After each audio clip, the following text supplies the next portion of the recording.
অসুস্থ শিশু মনুশ্রী চৌধুরীর চিকিৎসা ও সুস্থতার জন্য যখন পরিবার কঠিন সময়ের মধ্য দিয়ে যাচ্ছে, তখন মানবিকতার হাত বাড়িয়ে পাশে দাঁড়ালো পিএমশ্রী শেকেরকোট উচ্চতর মাধ্যমিক বিদ্যালয়। বিদ্যালয়ের ছাত্রছাত্রী, শিক্ষক শিক্ষিকা ও অফিস কর্মীদের পক্ষ থেকে একটি প্রতিনিধি দল মনুশ্রী চৌধুরীর বাড়িতে গিয়ে তার শারীরিক অবস্থার খোঁজ খবর নেয়। এদিন বিদ্যালয়ের পক্ষ থেকে মনুশ্রীর বাবা শ্রী ধ্রুব চৌধুরীর হাতে 15,000 টাকার একটি চেক তুলে দেওয়া হয়।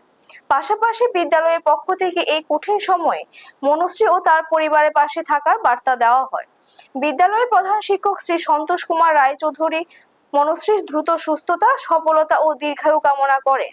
একই সঙ্গে অসুস্থ শিশুটির মা বাবাকেও এই কঠিন পরিস্থিতিতে ধৈর্য ও মানসিক শক্তি দেওয়ার জন্য অন্তর্যামী ভগবানের কাছে প্রার্থনা করেন।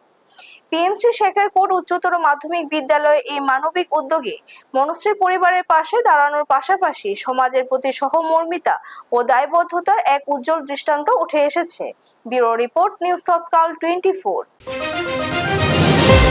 নমস্কার, আমরা পিএমশ্রী শেকেরকোট উচ্চতর মাধ্যমিক বিদ্যালয়ের সকল শিক্ষক শিক্ষিকা, অফিস কর্মীবৃন্দ এবং ছাত্রছাত্রীদের পক্ষ থেকে আমরা আজ মনুশ্রী চৌধুরীর বাড়িতে আমরা গিয়েছিলাম।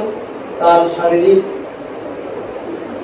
সুস্থতা বা অসুস্থতা কি আছে তার আমরা খোঁজখবর নিলাম এবং আমরা আমাদের বিদ্যালয়ের পক্ষ থেকে মনুশ্রীর চিকিৎসার জন্য আমরা 15,000 টাকার একটি চেক তুলে দিয়েছি পিএমশ্রী শেকেরকোট মাধ্যমিক বিদ্যালয়ের পক্ষ থেকে।